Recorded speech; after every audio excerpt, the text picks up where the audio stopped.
as we open our eyes to really see what's going on in our families and our churches and our environments, we have this responsibility now to not just see it and brush it under the rug, but actually do something with it, to actually help change the culture, which is currently normalizing abuse, and bring in some more higher vibrations and some more love and change the way that things are going. Today's guest is Tate, and she is a thought leader, a speaker, a 7 times published author, and activist. And she's going to get you really revved up to get out there and start making an impact with what you're seeing in the world, changing our pervasive culture of abuse and bringing in more love. So join us to find out more. Soul Nectar Show, the Soul Nectar Show. You're invited, delighted to discover who you are. Anything is possible if you believe. So join us on this beautiful journey. Soul Nectar Show, Soul Nectar Show. Hello and welcome to another episode of Soul Nectar Show, that show where we talk about all things essence, where we gather around the campfire and we share our stories of connection to that which is greater than us, to the great mystery beyond the veil, to those synchronistic moments that lead us inexorably towards a deeper understanding of who we are and what we're doing here on planet Earth and what this whole construct is really all about. I'm your host, Carrie Hummingbird, and I love having these conversations week after week and inviting you to join us and contribute your thoughts too, because I'd love to hear what you think. And so shoot me an email, send me a message on social, and I'd love to connect with you and see what you think about all these conversations. And today is going to be another one of those conversations that could stir up some real thoughts and about your life and where you are in the conversation of abuse. I know that our world is just teeming with different ways of feeling abused. You know, we have emotional abuse, we have physical abuse, we have mental abuse, we have psychotic abuse, we have psychological abuse, we have energetic abuse, we have, how many ways? And here's really the invitation is in your life. Yeah, I love this conversation with Don Miguel Ruiz in his book, The Four Agreements. And he says, that we'll tolerate a relationship, an abusive relationship, just so long as it abuses us less than we abuse ourselves. And the moment that we're abused more than we abuse ourselves, we say no to that relationship and we walk away and we find a new way of being or a new relationship. We say, no, thank you. That's more than I abuse myself. So now I need to leave. And so for me, as soon as I read that, I thought, well, then the goal I have is to abuse myself less and less and less and less and less until, who am I going to be in a relationship with? But that's another question. But how can I abuse myself even less? How can I be more kind, more loving, more gentle to myself? And then therefore be able to then give that to others. And definitely, if you're listening to this, you've been listening to lots of conversations throughout the years. And right now, we're moving towards more sovereignty. We're moving out of the victim consciousness and into sovereignty and into an understanding of ourselves beyond this idea of abuse. And yet, here it is pervasive in our world. And so where do we stand with on that skinny branch between what is becoming and what is right now? And so today we're going to have a beautiful conversation, I'm quite positive, with my guest, Tate. Welcome, Karen. Hi, thank you for having me. I appreciate it. Yeah, so glad you're here. And Karen is a thought leader. She's a speaker. She's a 7 times published author and activist. And her work is at the crossroads of spirituality, personal transformation, and social justice. She's the hostess of the long-running Voices of the Sacred Feminine podcast, considered a treasure trove of wisdom for more than a dozen years. It's just a long time to be having a podcast. And this one's been going for 7 years, so I can really appreciate one that's been going for 12 years. She has been a caring economy conversation leader and a power partnership presenter with the Center of Partnership Studies. And she also went to my alma mater and got a certification in psychology of political activism, women changing the world. I can so respect that. From Smith College, beautiful. And been on lots and lots of different places. We're going to put all of the details about Karen's experiences, which are extensive, in the show notes so that you guys can take a look at that at your leisure. And just letting you know, like her newest book, which prompted this interview, is called Normalizing Abuse, a commentary on our pervasive culture of abuse. And that got published in January 2023. So really excited to have you here. I know that you've also published lots of books, Karen, about the goddess, lots of deep work you've done with Sacred Feminine. And so really looking forward to seeing what you have to share with us. I know that you're also an interfaith minister. So that's another aspect, like really being inclusive. So how did you get to be on this path? I mean, all of these wonderful gifts and wisdom that you're here to share with us today. Where do you want to share about your journey to bring us up to speed with who you are as we launch off into our deep conversation, which I know we're about to have? Okay, well, I'll start with the fact that I was born in New Orleans, which is the Bible Belt. And, you don't hear about much of what I'm going to talk about today, whether it be abuse or the goddess in the Bible Belt. It took my leaving Louisiana and moving to California for my mind to expand and these ideas to sort of puncture the bubble that I lived in. And I want to tell you, I grew up your typical Southerner. We didn't learn about slavery and the Civil War. Racism was an everyday occurrence. It was just normal. We considered this all normal because we had no one to tell us otherwise.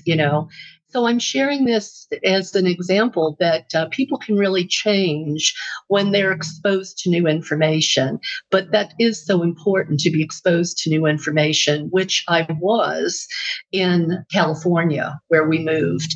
And I will say, though, when I was living in the Bible Belt, I grew up a Catholic, but religion didn't really sink its teeth into me real deep. I was really interested in ancient cultures, and you'd find me reading books on ancient Egypt and people around the world.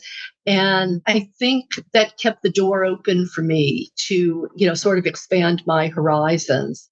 And when I moved to California, I discovered this. I stumbled onto a class about the goddess. And as I look back on it now, it was probably a fluff class. It didn't get into the important stuff I learned later, but it cracked the door open even wider. And, that old saying, when the teacher appears when the student is ready, well, that was so true for me. And I will forever be in debt to the women who taught me about the sacred feminine. And at first, it was just discovering that, yes, there was a feminine face of God. Because, growing up a Catholic, again, in the Bible Belt, the only female image you saw was Mary. But, Mary was just this passive, loving sort of intermediary, maybe between you and God at the most. She wasn't.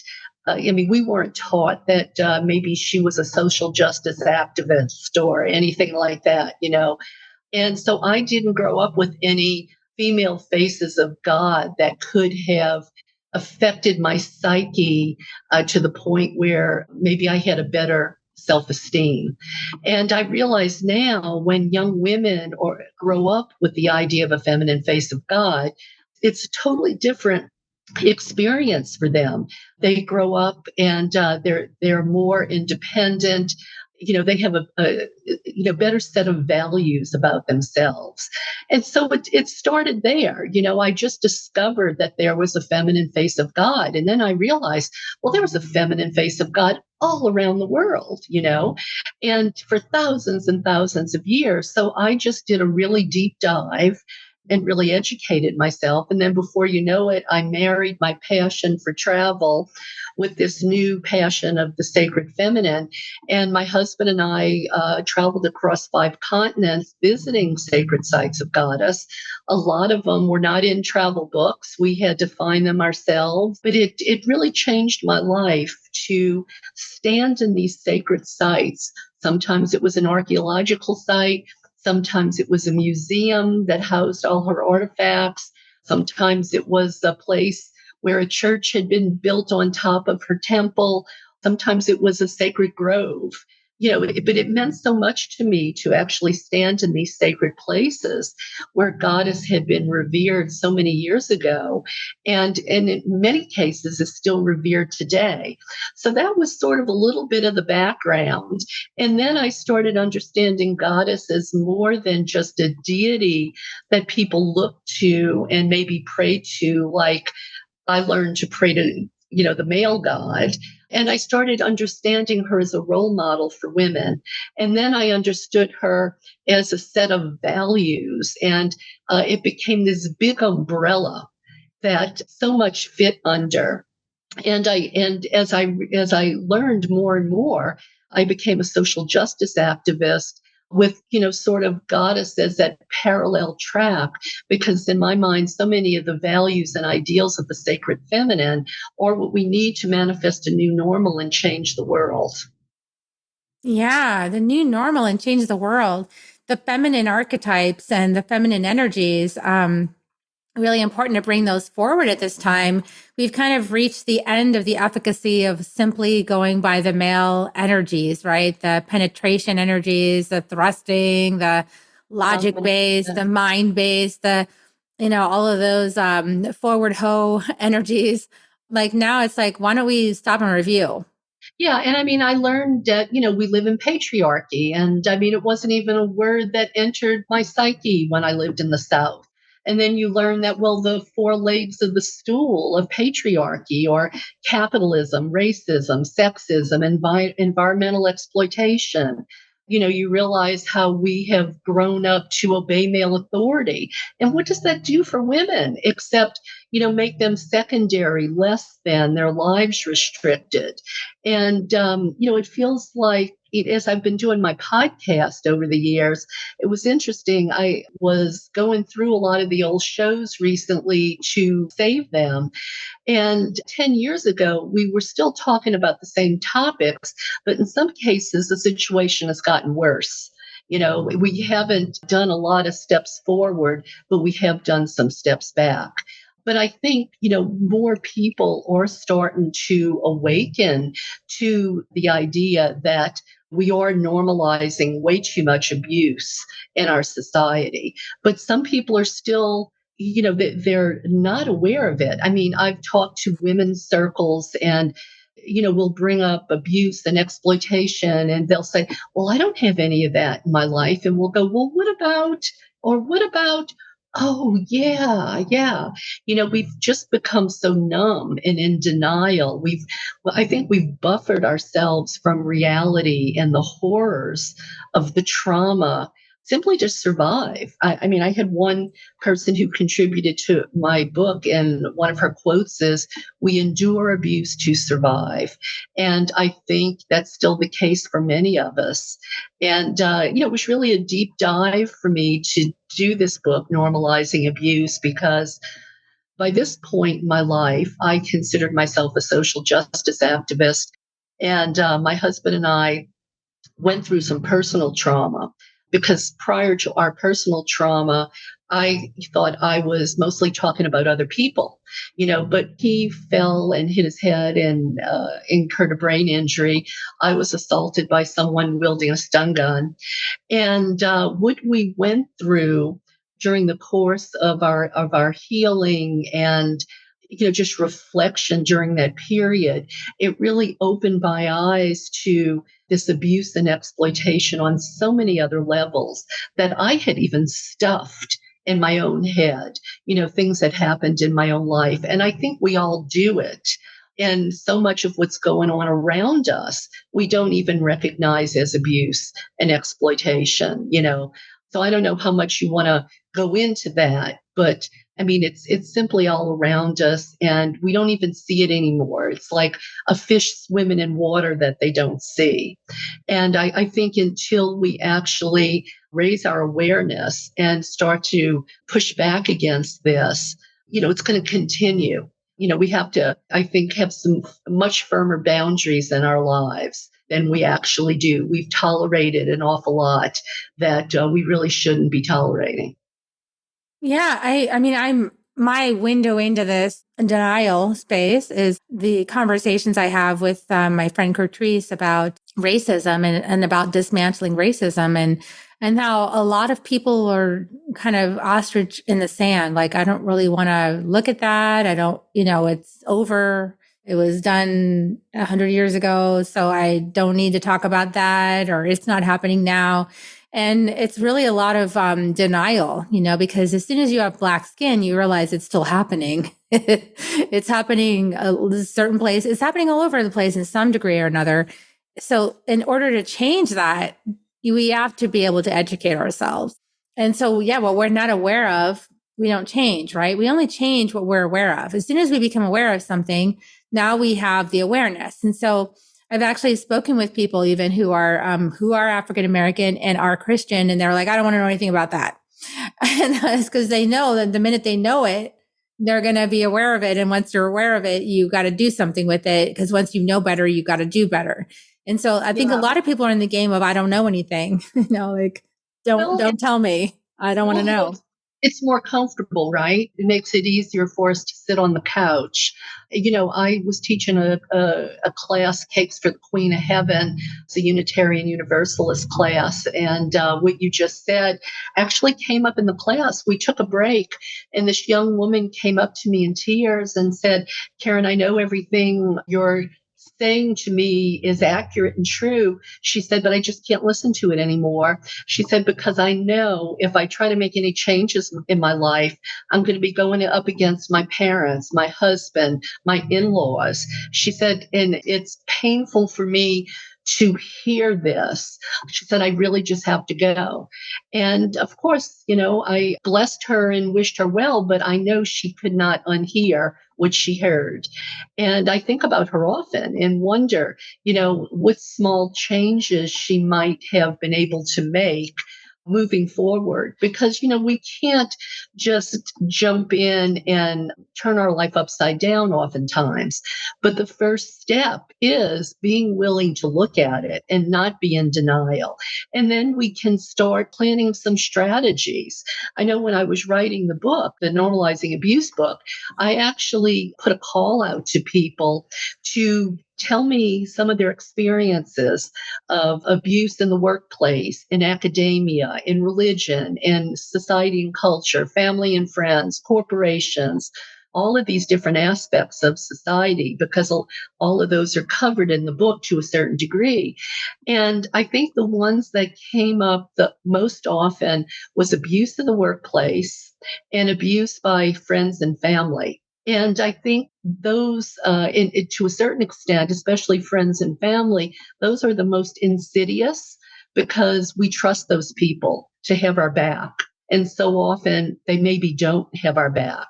And then there's maybe a culture of silence in the family that you can't talk about it. Or the workplace, how often do you have an employer who is, you might be getting tips, but you don't have an hourly wage, or you don't have any benefits, and you're supposed to be able to live on that? Well, that's exploitation. And some people say, well, that's the way it is. That's the way it's always been. Well, that doesn't make it right, And there's so many different examples of that. Employers that put their employees in unsafe working conditions, who expect them to break the law, and maybe they don't even know they're breaking the law. I mean, there are just so many things. And I think sometimes when people hear about abuse, they automatically think maybe domestic violence. But this goes so far beyond that, so far beyond that. I mean, I've had gay professors write me and say their theories never saw the light of day because the powers that be in academia, they were homophobic. And then they moved to a different university and they have incredible success because academia there weren't homophobic and held their work back simply because they were gay. I mean, the stories just go on and on and on, but we have just tolerated so much, including our sanitized view of our history, even in the United States. Yeah, the sanitized history. I live in Texas, and so I'm very aware of the recent legislation to make language around enslaved people as to say they were unpaid workers, things like this, so that the white children don't have to feel bad about themselves. And I think that the white children are going to feel really bad about their parents lying to them when they discover it on the internet. that, what actually happened. I think what's going to happen is that the white kids are going to feel really betrayed by their parents who tried to hide this information, because guess what? Black people are not going to stop talking about it. It's not going to get less quiet. It's not going to get like more silent about that. It's going to get louder. And so in the process of it getting louder, watching that the people that are supposedly looking out for your best interest, that you turn out to be a really good human, kind of hiding all that information from you, doesn't really speak very well to the people that are leading the school systems or leading the state, right? True. Well, it's so crazy if you just think about it. But, some people have lost the ability to use critical thinking. I mean, that's a whole nother subject. But you think, they're trying to ban books in schools or not teach children about the economics of slavery in the Civil War, because they're afraid their kids are going to feel shame. I mean, seriously, are we snowflakes that, we are so weak in our mind that we can't hear our real history? That's absurd to me. And also this idea about, now the big thing is drag shows. Drag shows are going to somehow hurt our children, but AR-15s won't, right? Right. No gun controls, but we want to control what people are doing with their sexuality. Yeah. Yes. Yeah. Or, women can die in the hospital now because doctors are afraid to maybe perform medical procedures that'll save a woman's life. But, we have to protect our children from books and men who dress like women or women who dress like men. It's really crazy. And I just hope more and more people see it for the absurdity that it is, because this is really about controlling people's minds. And having lived in the South, I mean, look, I am so ashamed to say I used to listen to Fox News. I used to think Rush Limbaugh was a smart guy, and I didn't have anything to counter that. And it really scares me that so many people still today don't. And I'm hoping this Dominion lawsuit changes the way, networks like Fox News do business, because the media is supposed to be the fourth estate. The fourth estate is supposed to protect democracy. And they are not doing that. They are destroying democracy with lies and disinformation.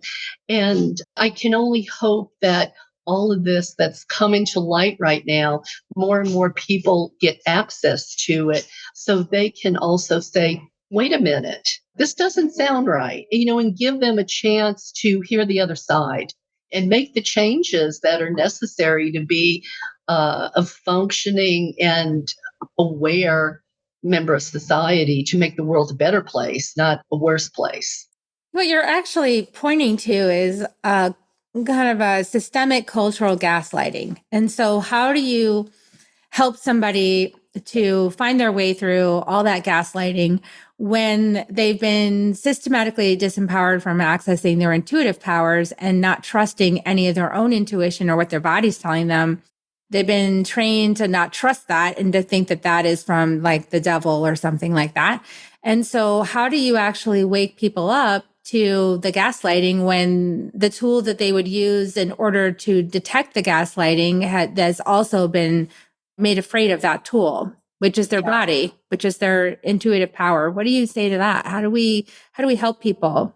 Well, I had an interesting experience that gave me a little bit of an insight. I don't profess to be an expert on this, but from my personal experience, when my husband hit his head and I was attacked, it resulted in us losing our job that we had. We were a management team. And because we didn't have an income when we were both out of work and disabled, we were forced to leave Los Angeles, and we lived in a very isolated place that was very conservative because it was affordable. And I started, if I wanted to have any contact with other human beings, I was thrust into an environment where people didn't think like me. They thought like the people I grew up with thought. And I started to see these people in a very different light, actually. I started to see them as people who very much wanted the very same things as me. And I approached them from that standpoint.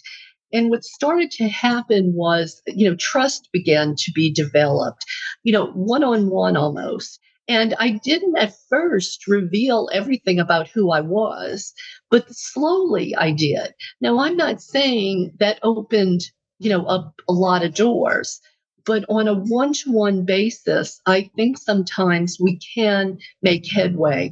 I think we have to expose people to other ideas through maybe people that they trust or, through avenues that, for instance, I know TikTok has got a bad name right now, but if we use resources to reach people with alternative ideas, then they can get exposure to something else.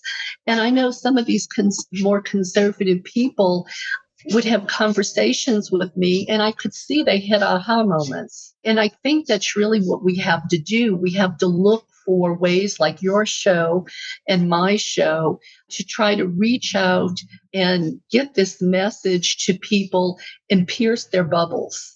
And, that's going to look different in different places, but definitely disparaging them is not going to work. I think we have to reach them from a place of common ground, things that we all want, a secure future, a job that pays us enough to pay the bills. We want our children to be safe. We want to, our vote to count. We want to be able to vote. We don't want people incarcerated who are not guilty, things like that, because there's a lot, I think, that we have in common with these other people, but the powers that be have purposefully divided us, this divide and conquer strategy, obviously. I think with women, women have to learn, have to be put in situations where we can learn to support one another rather than, being divided by classism, racism, competition for a man or a job or opportunities. I think it's finding ways to see our common humanity, because in the end, I really do believe we want the same things. And if we can, talk to each other about that rather than the flashpoints, the things that trigger, then I think we can start to make headway and, open people's minds to ideas that maybe they didn't hear because they were in their bubble.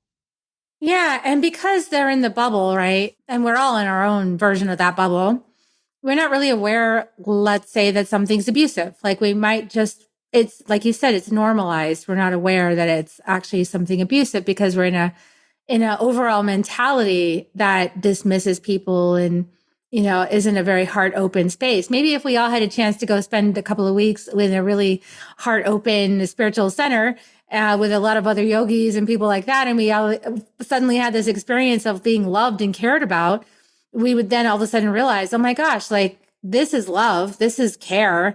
And now I know that what I was experiencing before isn't actually love and care. So maybe we need to be like that moving, roaming yogi experience, like around new environments, right? Yeah, and be open to new environments, because research has shown us that, and I hate to make a generalization, I'm just, quoting the study that I read, but conservative people have a smaller amygdalas, and people who have smaller amygdalas, they tend to be fear-based. So they don't try new things. They feel more comfortable living inside their comfortable, familiar box. So it's harder for them to step outside that box. But this idea of love and this idea of yogis, and I mean, that's all great. But let's just take it back to the church, okay? Because I grew up, a Catholic, and I'm thinking about prosperity gospels for one thing. I'm thinking about Christian nationalism. Once Roosevelt started our social safety net of Social Security, corporations started working on Christianity, and we end up with prosperity gospels. They started tearing away at the social safety net. And what we have today, I mean, and that's, just a thumbnail explanation. I mean, there's a lot more detail and nuance to it. But the point is, instead of the church, teaching, the teachings of Jesus about love and, taking care of the lesser among us and all of that. We don't hear that so much anymore. We hear prosperity gospels. We see ministers televised on TV with their own private jets, right? There was the guy down in Houston when the city was flooding. Did he open up his mega church to people? No, he didn't. He was worried about the carpet being destroyed because of the water and the people traipsing through. What I'm trying to say is, I think, if we got back to the teachings of Jesus rather than prosperity gospels, where it's the sign of Jesus's love, the more wealth you accumulate, the more assets you have. I mean, it's a distortion. I really do believe Christianity has gaslit people into thinking that, wealth and assets are a way to prove Jesus loves us, as opposed to how are we in service? I am what I do versus, I am what I have. It's about the we and the us, not the I and the me. So I think if we could get a movement back in Christianity to sort of push aside the prosperity gospels, to see women as equal instead of male authority figures trying to hold on to that power. I think there's a lot that could be done within the church, but it would take a rethinking of what's being taught there. The Pew Institute says that, churches are in decline, even evangelical churches are in decline. And I think if they were to maybe rethink their message, it would do a lot toward helping society grow up and heal and not be so divisive. But right now, they're just an instrument for patriarchy, authoritarianism, and, sexism, racism. It's really unfortunate. Yeah, what's happened is the opposite of what Jesus preached, as far as I can tell. And I'm not raised in that system, but I take a look at it from the outside and go, well, I'm pretty sure that's not what Jesus said. And yet here's the entire institution built around these false promises. Yeah. And people clinging to it is in a very righteous way. I think righteousness is kind of a dangerous spot. Anytime we get righteous about something, we're on a pedestal or placing ourselves on a pedestal, we can easily be knocked off, right? And so that, to me, being a humble human is the medicine, right? And maybe that's what's happening, the exodus from the church, is people need to lose that sort of righteousness and to be humbled into not knowing anymore, and then to find something new.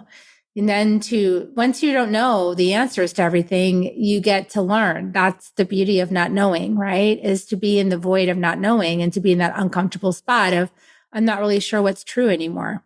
Well, and I think too, a lot of these people are looking to the guy in the pulpit to tell them what to think. And I think they really have to start thinking for themselves.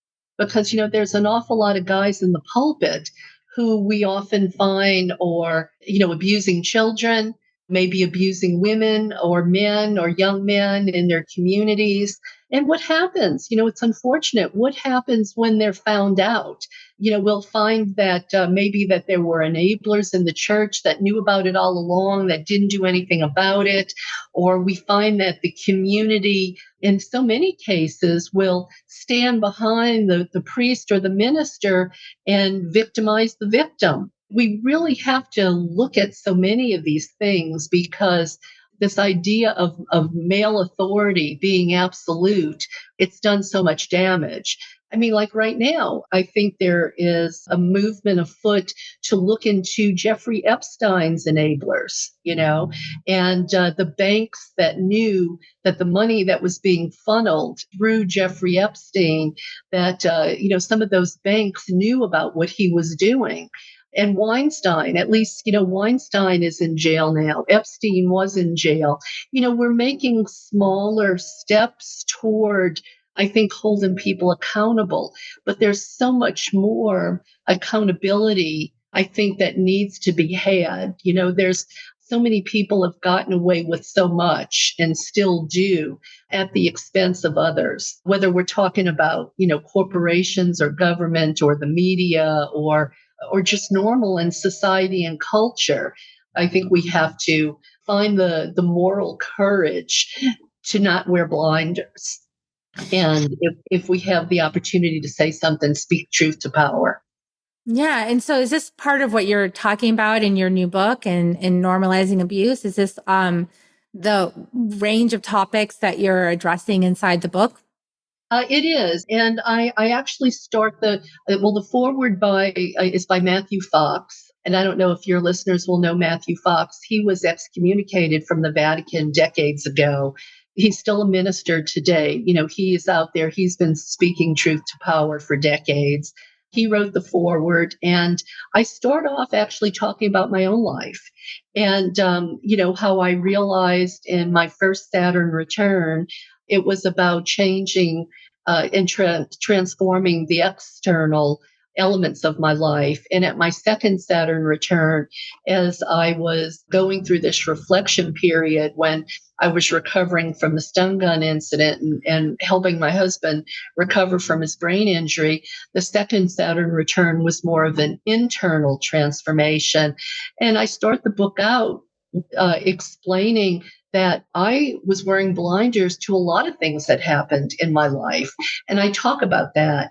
And we get into all of these different aspects of our lives where abuse and exploitation is going on, but yet we don't call it that. We just accept it as normal. And I reached out and got contributors to actually send commentary about abuses and exploitations that happened to them. So it's peppered throughout with short snippets of personal real life examples. I get into how can you recognize trauma in your life? How can you heal yourself from the trauma that's a result from abuse and exploitation? I talk about whistleblowers, and I sort of put on my everyday woman's social science hat and started to study why as humans we do the things that we do and allow ourselves to sort of get sucked up into these bad actions that can not just hurt ourselves but hurt others. And then of course toward the end it's about ways we can change our personal lives and things we can do out in the greater society to maybe start making a difference. And, like a pebble in the pool, these ideas and these actions, they have a wave action and reach out beyond ourselves. So as we become aware of some things, maybe in our environment or where things are not as equitable as they could be, or where we realize that they're quite abusive actually, or they're violent how we're behaving, we didn't even know that was violent to behave that way. What are some things you recommend for how to transition into a new way? Well, I think when we see something, that expression, we have to say something. I think we really do, whether it's at our children's school or whether it's in the family or whether it's in the workplace. I don't think we can continue to be complicit in the action with our silence. And it can be a lot of different things depending on the circumstances you're encountered with. We talked earlier about the book bannings, for instance. Well, what's happening at the local level in your kid's school? What's happening at the workplace? What things do you think are unfair? And if they're legitimately unfair, then maybe you or a group of people can get together and make a statement and try to change things within your own family, within your own school, within your own workplace. Maybe it's at your church. You find that maybe your church isn't as welcoming as it should be. Maybe they're not really practicing the values of Jesus. Maybe you can look into offering a Sunday service yourself on a particular topic, teaching Sunday school yourself. It's about getting involved. We can't just sit on the couch and expect to make a difference unless maybe you're writing postcards, or letters to the editor, or somehow you're trying to affect change from where we sit. And, or maybe it's just volunteering for groups that already have a mission that you resonate with. I mean, there's so much going on out there. It's about reconciling your spirituality and your politics. I mean, I can't tell you the women who told me that they cared about the earth and they cared about women's rights, but then they turn around and vote for Republicans who don't believe in climate change or who are supporting candidates that, are against, women having a right to their own body. I mean, we have to think things through from the pulpit to the voting booth to our job. And, maybe if we have a choice between jobs, we don't work for a company that's, raping and pillaging the earth, or a company that somehow doesn't treat their employees well, like, Walmart or Kmart. We work someplace else that has a better record of human rights or employee rights. There's so many ways we could actually do it if we just stop and think. When we see something that isn't right, don't tolerate it, even if it just means not going along with it for yourself. Yeah, I love that. And it requires being educated, so it requires continuing to educate yourself about the politics, about the different companies and where you buy things from and how they treat people. And you might not become aware of that until your young adult starts working at some of these places and then gives you the feedback direct, like this is the way they treat us over here. And a lot of young people are at my son's age, early 20s, are not sticking with jobs, and people are saying all these horrible things about them. And if you actually listen to what they say, they're not being treated well. And that's why they're leaving the jobs, is because they're not being treated well. And so I think that's a disruptor to our idea about these companies and how they operate. And we need to keep our eyes open and go, oh, they're not treating people well over there. That's why my son is not staying there, is because he's not being treated well. And he's not going to stay someplace he's not being treated well, because I taught him not to stay places that he's not treated well. Your son is lucky that he had a mom to tell him that. But there are people that think, well, I'll do anything I have to do to keep the paycheck. And that's really not the right mentality if you have any other choice. Yeah, and I think that requires us to take our blinders off. I mean, and the blinders meaning like how we were taught to be. I mean, I remember when I was growing up, I was really taught like, just get through it, just like keep your job and keep your paycheck and just keep doing it and just do your best and just, just kind of like let it roll off your back. And I was taught, like it's more important to just keep the job and to have it for a certain amount of time so that you're not like one of these people that's always flaking and leaving, right? Like I was taught that. But even I got into these workplaces and I thought, this is too much. I don't like this. It's not fun. I'm not enjoying myself. And so I became an entrepreneur. Right. And so we have the internet, guys. I mean, you don't have to stick at jobs that don't serve you. You can leave and do your own thing and somebody will pay you for it. So I think it's that faith and trust, following your intuitive center. And if your church is making you feel bad because of how they're talking about things, then maybe you don't need to be at that church. Maybe you need to be someplace else if they're being hateful towards a certain group. Maybe that's not a place for you to stay. You need to go someplace else. And I mean, and Google is an incredible thing, for all the pitfalls of social media and all of that. You can easily go online and see if there have been lawsuits against companies for discriminating against different groups of people. I mean, I think it was Chick-fil-A that was anti-gay. They wouldn't hire anyone that was gay.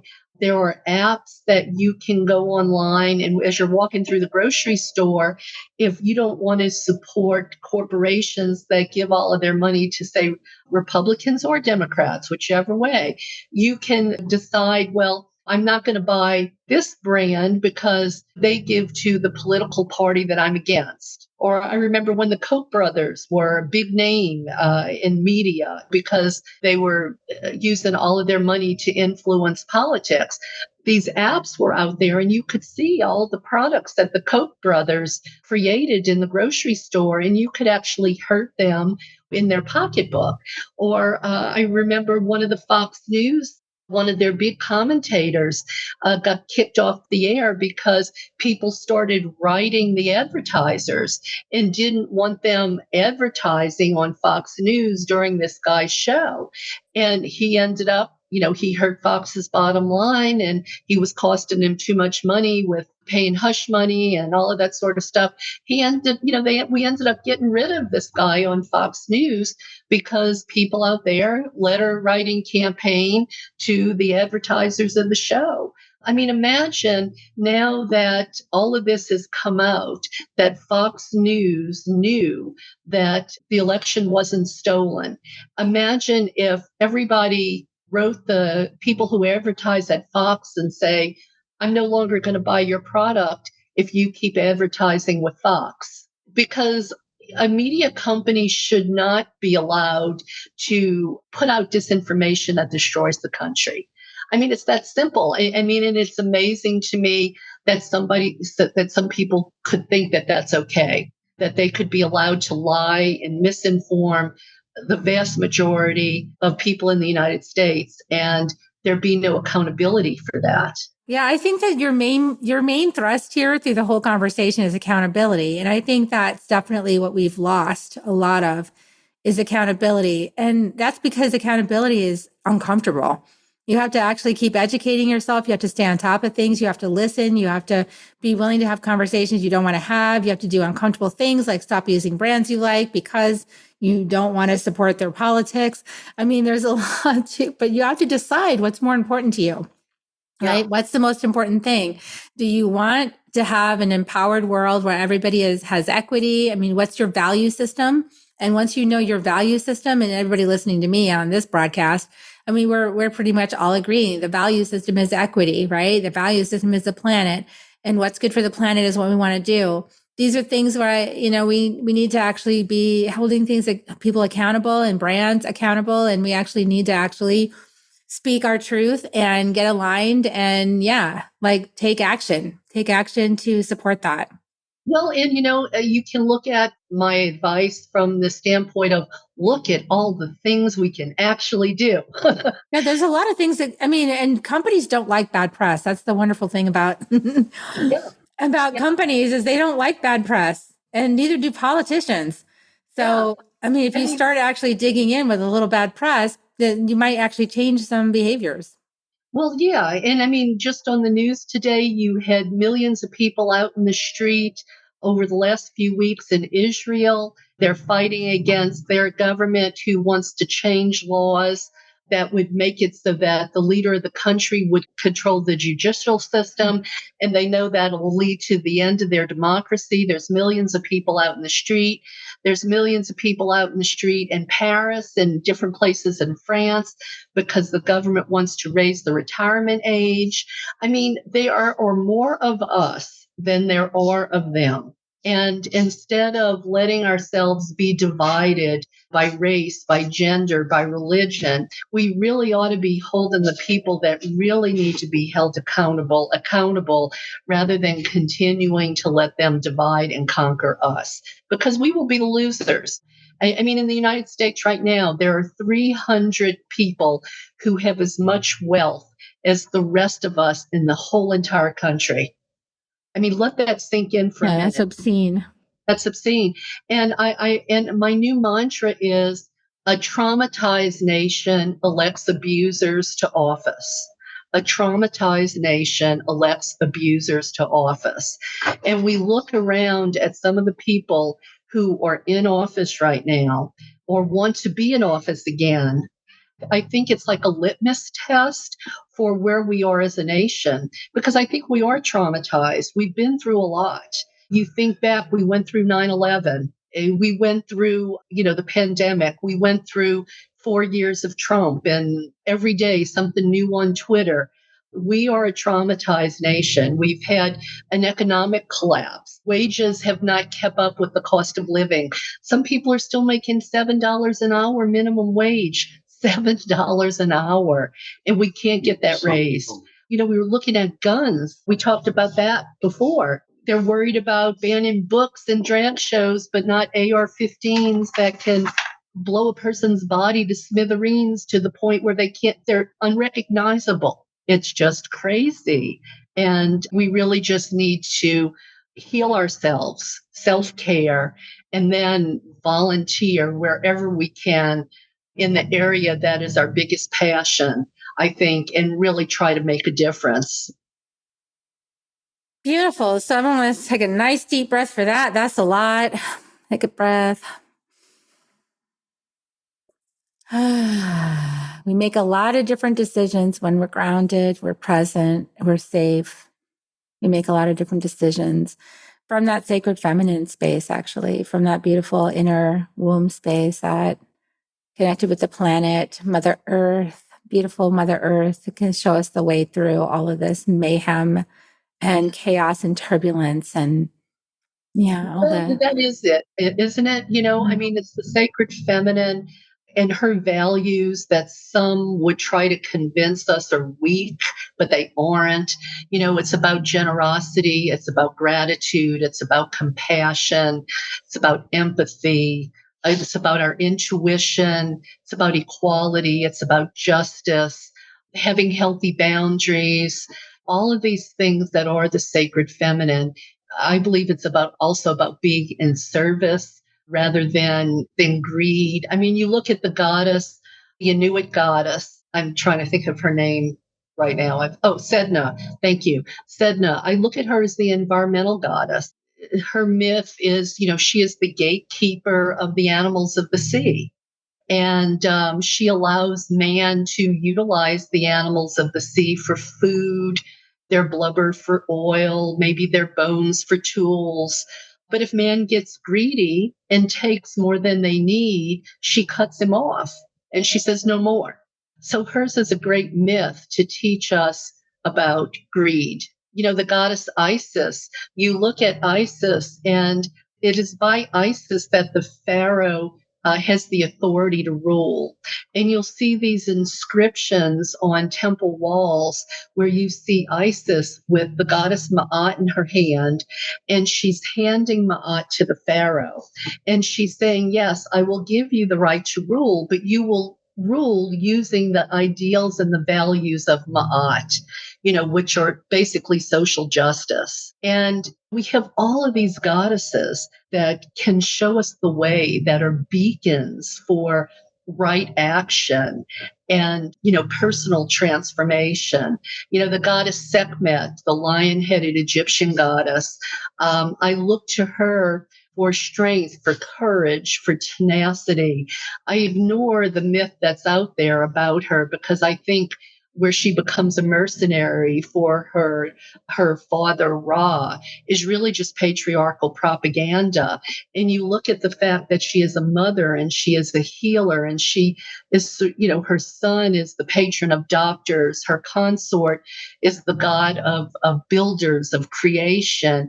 And you can look at Sekhmet as a lioness, and you think about how lionesses work with one another. They work in partnership to take care of the cubs of the pride. It's not about competition. It's not about excess. It's about partnership. And really, I love the writings of Riane Eisler. And she taught me a long time ago that really everything comes down to it's either about partnership or it's about domination. And if we can be in partnership with everything in our lives, that's the road toward thriving and success and healing, rather than this patriarchal dominator system that we live in, this predator capitalist system of domination.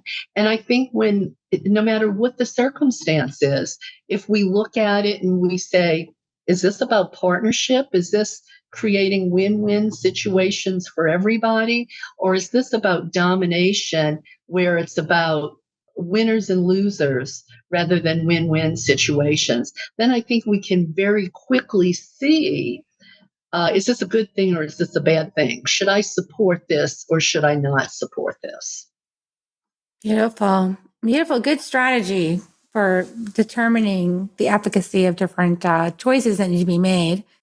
Calling in those goddesses, and definitely going to be referring people to your new book. Again, that new book is Normalizing Abuse, a commentary on our pervasive culture of abuse. That was published in January 2023, and there's lots of other titles. If you look up Karen Tate on Amazon, you'll find lots of other titles Thank you so much for coming on the show and sharing your passion and your wisdom. I really appreciate that. And I want to encourage anybody to share this episode out with whoever you think would benefit from hearing these messages in today's broadcast. And please like, share, subscribe, and all those beautiful things. And we're going to go ahead and give kisses now. We're going to give kisses on the end of the show here, Karen. So if you want to join me, we love you so much, everybody. Mwah, mwah. Thank you. Thank you for joining us. Thank you so much.